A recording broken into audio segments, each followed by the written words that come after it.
terapia de la Fundación. Tiene 5 meses y lleva conmigo desde que tiene mes y medio más o menos. En la sociedad actual, las ratas tienen un estigma bastante negativo, porque se suele decir de ellas que son portadoras de muchas enfermedades, que son agresivas, pero con suerte nada de eso es cierto. Son animales súper limpios, que se acicalan un montón de veces al día y son muy cariñosas. De hecho, el vínculo que se crea con el humano es muy especial. Por ejemplo, cuando yo llego a casa, él enseguida sale y voy a verle y me llena toda la mano de besitos.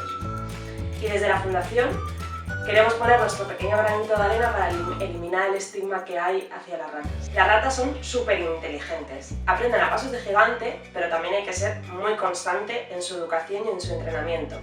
Con Bicho, la primera fase fue socialización.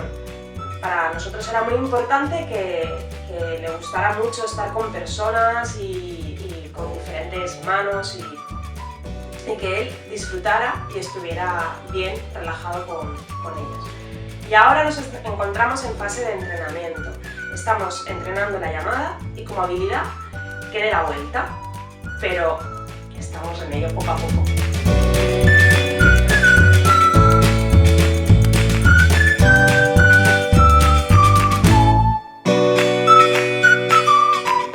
Las ratas no pueden vivir solas, tienen que vivir como mínimo en pareja, de su mismo sexo, por supuesto. Bicho hasta ahora está ahí viviendo solo porque queríamos hacer una buena socialización con él, pero desde ayer ya tiene compañero de vida, que se llama Bola.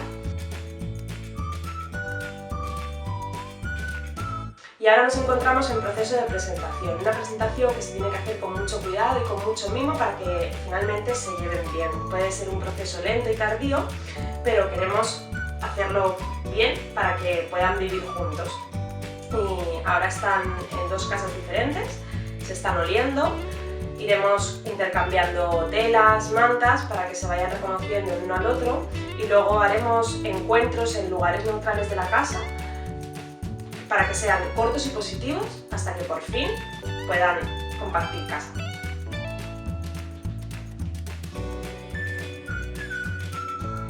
Seguro que muchos de vosotros os estaréis preguntando, ¿y una rata tiene que tener una casa de semejante tamaño? Pues sí, para garantizar el bienestar de las ratas tienen que tener este tamaño.